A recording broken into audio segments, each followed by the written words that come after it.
You know, when you think about the demolition of a building, you usually picture something incredibly loud. Like, you picture wrecking balls, sticks of dynamite, massive clouds of dust everywhere. Oh, yeah, and just this deafening roar as the whole structure comes crashing down. Right, it's this explosive, undeniable event. I mean, I wouldn't just call it an explosive event. The defining feature of a standard demolition is really the spectacle. Like, everyone in a 10-mile radius knows exactly what is happening. Yeah, exactly. The danger is super obvious, which means it gives everyone time to evacuate. But imagine if someone wanted to destroy a building without triggering any alarms at all. Like, they wouldn't use dynamite. They would go inside quietly in the dead of night, and they would just start removing the internal support beams. Wow, just one by one? One by one. They would loosen the bolts, strip away the foundation, and leave the exterior completely untouched. So to the outside world, looking from the street, the building looks perfectly fine. Right, it looks totally normal. But inside, it's being systematically hollowed out until it simply, collapses under its own weight. And that quiet, invisible destruction is exactly what we are exploring today in our deep dive into a really intense piece of source material. Welcome. It's such a striking analogy for the material we're analyzing today. We're looking at a memoir titled When Families Fracture in Silence, a true story of silence, loss, and a mother's fight to be seen, which is written by Vanina Vergara. And, even before you open to chapter 1, the physical book itself communicates so much of this silent destruction. The cover features this incredibly stark image of a woman staring directly at you, holding a finger to her lips in a gesture. Yeah, it really grabs you. It does, and then you flip it over, and the back cover does not mince words at all. It explicitly frames the narrative as a case of parental alienation against a woman. And Vergara also includes these fascinating modern interactive elements right in the text, which you don't see very often. Oh, the QR codes. Exactly. There are QR codes printed on the pages that link directly to Spotify playlists. Which is so cool. Right. These are collections of music and podcasts she personally curated to help her, just survive the day-to-day reality of her situation. It immediately grounds the book. Yeah, it makes it so real. Because it isn't just an abstract psychological study. This is a lived, daily experience of trying to put one foot in front of the other. Which really sets the stage for what we want to unpack here. Right. Based on her account, this is not your typical dramatic story of explosive domestic violence. Yeah. There are no raised fists. Right. Instead, it's this terrifyingly relatable, granular exploration of how a person's entire identity can be slowly dismantled. She details a process involving legal loopholes, societal double standards, and honestly, weaponized silence. Well, and to understand how a dynamic like that can take root, how a woman argues she was essentially erased from her own 16-year marriage, we really have to look at the psychological foundation she was handed long before she ever met her husband. Yeah. We have to look at her childhood. Okay, let's unpack this. Right. Because Vergara describes her childhood as an emotional dictatorship. That phrase is It just stops you in your tracks, right? Absolutely. She wasn't allowed to just be a kid. According to her narrative, she was drafted into the role of the caregiving daughter. Like, if you are listening to this right now and you've ever found yourself automatically apologizing for someone else's bad mood, you might recognize the exact conditioning she describes. For sure. She was tasked with regulating the emotions of the adults around her, constantly reading the room to anticipate tension, and keeping the peace at all costs. It's like she was trained from birth to be the shock absorber for her family's dysfunction. A shock absorber, yeah, that's a perfect way to put it. By the time she entered her marriage, her check engine light was totally disabled. And it's essentially being forced to become the designated thermostat for the entire household. She had to constantly adjust her own temperature to keep the surrounding environment from boiling over. Man, that sounds exhausting. It is. And if we connect this to the bigger picture, Vergara is pointing to a massive issue with societal conditioning. In many cultures, society actively praises women for this kind of sacrifice and endurance. Right, like being selfless is the ultimate goal. Exactly. We literally frame self-abandonment as a virtue. So when a young girl learns that her fundamental worth in a family is tied to how much discomfort she can quietly absorb, she is being conditioned. She's learning a script. Right, a script that makes her highly vulnerable to future relationships where control is disguised as care. And her body was physically rejecting that script. Like, the text notes that as a child, she was constantly dealing with unexplained illnesses. Her mind wasn't allowed to say out loud, "I'm caring too much," so her body just had to say it for her. That is a classic psychosomatic response. when emotional expression is strictly forbidden by the family system, that distress doesn't just evaporate. It has to go somewhere. Exactly. It manifests physically. It's almost like an emotional autoimmune response. Her system was so overwhelmed by external stressors she wasn't allowed to acknowledge that her body essentially started attacking itself just to force a pause. Wow. And what is so revealing about her story is how this childhood performance carried directly over into her adult professional life. She became a fashion model. Which, to the outside world, looks incredibly glamorous. I mean, you are literally being celebrated. On paper, yes. Yeah. But as she breaks it down in the memoir, it was actually just a professional continuation of what she did as a child, performing an expected image. Oh, that makes so much sense. Right. The industry required her to hold a specific posture, to maintain a flawless exterior, while completely hiding her true, exhausted internal self.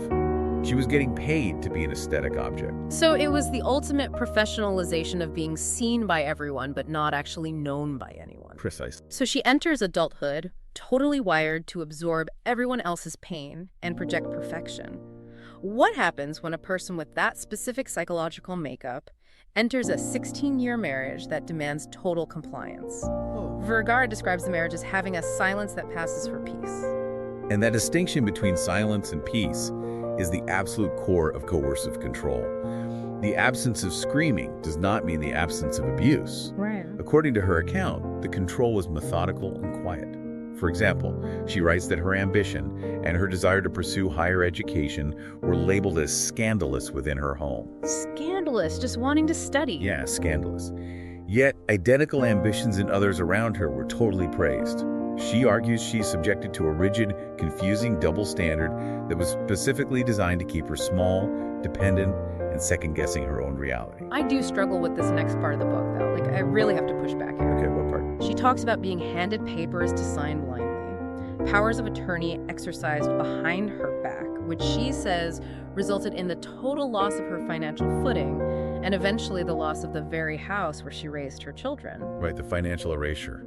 Yeah. And wait, society claims to revere mothers as the ultimate protectors of the family, yet how is it that the legal and social systems allow a mother to be so easily erased just by putting a few papers in front of her? How does a competent adult sign away their house blindly? It's just hard to imagine someone not stopping and asking, wait, what exactly am I signing? It is, and that is actually the most common reaction people have to stories of financial abuse. It seems incomprehensible from the outside. It really does. But we have to look at the mechanics of coercive control. It doesn't happen on day one. It is the boiling frog effect. By the time those papers are put in front of her, she has been subjected to years of having her reality denied, her confidence eroded, and her energy completely depleted by that emotional dictatorship. So it's a profound level of exhaustion. Exhaustion and, crucially, the weaponization of trust. I mean, in a healthy marriage, if your partner hands you a mundane administrative document and says, hey, just sign this for the accountant, you generally trust them. Yeah, I guess you wouldn't read every single line of a boilerplate document if your spouse handed it to you. Exactly. And Vergara makes a profound critique of the legal system here. Because abuse isn't always a raised hand. Sometimes it's a signed power of attorney. Wow. She argues that the machinery of erasure relies entirely on the fact that family courts and legal systems only look at the ink on the page.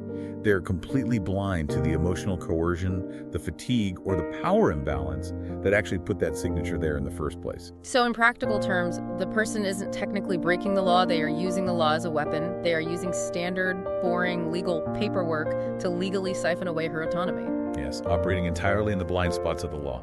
That is terrifying because it happens in broad daylight. But as we see in her narrative, stripping her of her finances and her home was really only phase one. The ultimate lever of control, the thing that truly hollows out the building, was this psychological manipulation of her children. Yes, and this introduces the concept of parental alienation. Which is a heavy topic. Very heavy. Now, it is important to note that this is a highly debated topic in family courts and psychology, but our job here is to impartially report on the content provided. And Vergara's lived experience offers a harrowing look at how she perceived it happening to her. Right. She describes it not just as a messy divorce where parents badmouth each other, but as the deliberate, systematic rewiring of her children's perception of her. But how does that actually work mechanically? I mean, how do you rewrite a kid's reality like that? It generally works through forced loyalty and cognitive dissonance. The alienating parent creates a dynamic, often very subtly, where the child feels that loving the targeted parent is a literal betrayal of the other parent. Oh, that's so unfair to a kid. It's devastating. Children rely on their caregivers for survival. If they sense that their primary custodial parent demands allegiance, the child experiences agonizing cognitive dissonance. To resolve that psychological pain, the child's brain simply shuts off their attachment to the targeted parent. They just shut it off. They adopt the alienator's narrative just to survive the environment. It's a defense mechanism. And Vergara details the fallout of this as a specific living grief. Let's look at how this played out with her 3 kids, because it perfectly illustrates those mechanics you just described. Her first daughter hasn't spoken to her in years. Right. But instead of just being angry, Vergara has this heartbreaking realization. She recognizes that her daughter's silence is actually a survival mechanism. And what stands out to me is the immense psychological maturity required for a mother to see that and not take it personally. Yeah, to see past the rejection. She understands that for her daughter to accept the truth, that she was manipulated into losing a relationship with her mother, it would cause a total psychological collapse for the daughter. Because her entire worldview would shatter. Exactly. So the daughter stays away to protect her own fragile reality. It is tragic, but from a psychological standpoint, it is a highly effective survival strategy. Then there's her second son, who she describes as her bridge to the present. He is the one who stays connected. Which demonstrates that while the pressures of alienation are incredibly powerful, human relationships are complex. The conditioning isn't always absolute. That middle child represents the bond that refused to be entirely overwritten by the false narrative. And finally, the third son. He was very young when the fracture happened, and according to the book, he was fed the direct, explicit lie that she abandoned you. But as he grows older, the text notes he's slowly starting to ask questions. Why does that happen? Because as children develop independent critical thinking skills, they start to notice the cracks in the manufactured narrative. The story they were told doesn't quite align with the fragments of memories they actually hold. Makes sense. But this highlights one of the most agonizing insights Vergara shares. Children naturally measure love by endurance. They look at a fractured family, and their developing brains process it simply, if you really loved me, you would have stayed. Oh, wow. They don't realize that for the mother, staying meant total emotional and physical destruction. Exactly. The child views leaving as a failure of love, completely unaware that the mother had to leave to survive. And what's fascinating here is, for the parent on the outside, this creates a phenomenon psychologists call anticipatory grief. Anticipatory grief. Yes, you are mourning someone who is still walking around in the world. I mean, when someone dies, society has scripts for that. Right, we have funerals. We have funerals, we bring casseroles, we offer time off work. But when a child is alienated, there are no social rituals of mourning. There is no closure. Just this endless loop. The mother is left to navigate this profound, ambiguous loss entirely alone, constantly haunted by the ghosts of a living child. And during this multi-front erasure, like the financial ruin, the societal judgment, the agonizing, ambiguous loss of her children, it eventually forces a complete collapse. The building finally falls. Yeah. But for Vergara, the collapse wasn't the end of her story. It was the birthplace of a radical boundary. A collapse often serves as a necessary clearing. When that false structure you've been holding up your whole life finally falls, it leaves a void. And that void provides the silence needed to finally ask the questions you have been avoiding. And there was one single question she asked herself that changed everything. She asked, and you? When will you live? Not endure, not survive. Right, when will you live? Here's where it gets really interesting. How does someone actually break a decades-long habit of silence without feeling like they are abandoning their family? How do you answer that question without drowning in guilt? It requires a mechanical unwinding of everything she was taught. I mean, Vergara had to dismantle the guilt she carried by essentially reparenting herself. Reparenting herself. Yeah, she writes letters to her younger self, offering the validation and protection she never received as a child. She had to consciously unlearn the societal trope that being a good mother equals self-erasure. Right, because society tells women that destroying themselves for their family is like the highest form of love. But she asks a brilliant counter-question. What does that actually teach the child? It models for them that love requires self-destruction. Vergara realized that she was deeply wounded, and through her unaddressed pain, she was potentially wounding others. Wow. She recognized that seeking mental health help and establishing boundaries isn't a sign of weakness or an abandonment of her family. It is the ultimate act of taking responsibility. She also fundamentally shifts her spirituality to support this new mindset.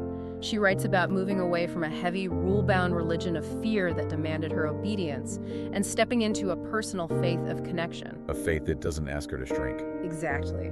And perhaps most powerfully, she confronts her father's alcoholism. She realizes she cannot save someone who doesn't want to be saved. And that realization about her father is really the linchpin.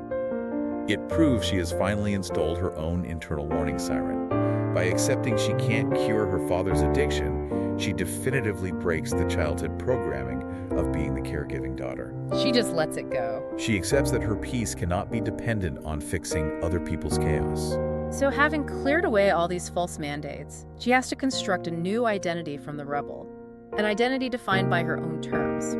And we see this reconstruction clearly in her professional life. She becomes a clinical nutritionist. And notice how different that is from modeling. Oh, completely. In modeling, her job was to project an impossible ideal. As a clinical nutritionist, her approach is deeply informed by her trauma. She learns, and she teaches, that true care is about dignity, not textbook perfection. What does that look like in practical terms? It means seeing the flawed human being in front of you, understanding their unique limitations, and supporting their health without demanding they fit some rigid mold.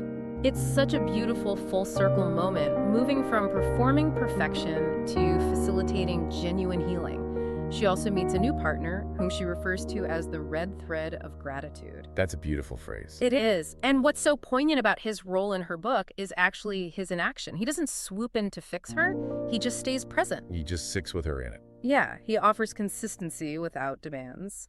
And finally, in this rebuilt life, she proudly reclaims the label of the black sheep.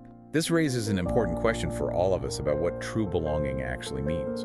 Because often, belonging to a family or a group requires you to compromise your voice or your perception of reality. Which isn't really belonging at all. Exactly. Hey. Vergara argues that if belonging requires your silence, it isn't belonging. It is just conformity driven by the fear of being exiled. Society constantly tells us that if we don't have a tribe, if we aren't surrounded by a tight-knit family group, we are a failure. But she reframes this entirely. Not having a tribe isn't a failure to fit in, it's a refusal to disappear. Her final message synthesizes this perfectly. Self-love is a quiet rebellion. It isn't spa days or glamorous vacations. Right. It is the daily, gritty, often tedious practice of unlearning the lie that your needs are a burden to the people around you. So what does this all mean for you listening right now? Whether you are navigating your own complex family fractures, trying to understand the invisible weights your loved ones might be carrying, or just learning how to set a firm boundary for the very first time, Vanina Vergara's story is really a masterclass in reclaiming your voice. It absolutely is. It shows us that while the destruction of a person can happen quietly in the dark, the rebuilding of a person happens in the light, one boundary at a time. Her account is a stark reminder that you are not required to be the shock absorber for systems that refuse to heal themselves. You are allowed to stop carrying the weight of other people's unexamined lives. Which brings us right back to that building demolition we talked about at the start. If you look around and realize the support beams of your own life are being quietly removed by the expectations of others, you do have the power to walk out the front door before the whole thing collapses. You really do. And we want to leave you with a lingering thought to chew on today. We are so often taught that keeping quiet protects our families, that swallowing our truth is the necessary price of keeping the peace. But if your family's peace requires your total disappearance, what exactly are you protecting? And more importantly, who are you protecting?